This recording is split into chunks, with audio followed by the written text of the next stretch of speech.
Lesi sikhundla sibangwe kabuhlungu khulu kodwa inhlangano zokubusa ngokuhlanganyela eTshwane zivotela uCilliers Brink weDA njengomeyara.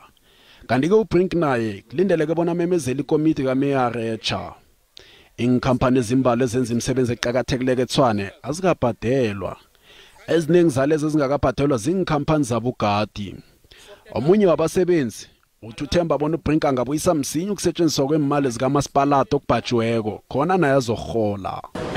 Since February solo kwangomhlolanja asikabhadelwa.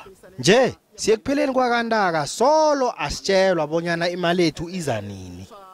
Ngimuntu ondla umndeni angazi-ke ukuthi ngiyokuyangana ekhaya njengoba nginganamali nje. mina nimuntu ningarenta. Ezinye insebenzi zinethemba lokuthi konke kuzakuraga kuhle. Meyara le naruthumise like bona beno kunale mathata amanje alore ayizahala batho ba bereka abakiri di-payments it's been 3 months. Isitshijilo semali sikamasipalata sinomthelelo ombi khulu empesini zikamasipalata ngenxa yokuhlela kwembaseli. We hope and think that his election will then go a long way in terms of stabilizing the current challenges that we're facing as a municipality. Kanti ke njengoba imraro yemali ithuwelela nje eTshwane, ihlangano umphakathi sankho ingenelele nayo.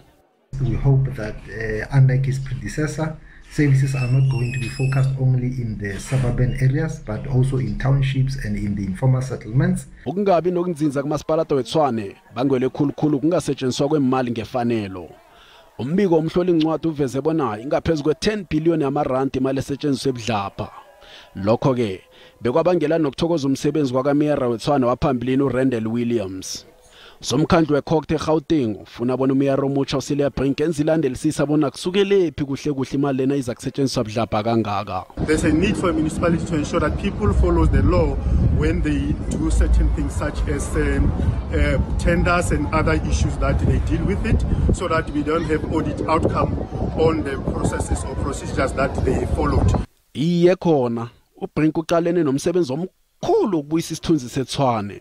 Kanti uSpeaker womkhandlu naye ngenzeka khutsha ingasikade. Nakusenjalo amahluwe epolitika akapheli ehlokodorobha apha. Lokhu njengoba uSpeaker umncedisi Nzanana owavotelwa iANC neEF emvekeni embili ezidluleko ngenzeka aqalene nesitshukumiso sokungasamethembi njengoba nalesi sikhundla sithenjiswa iAction SA izinhlangano ezibusa ngokuhlanganyela.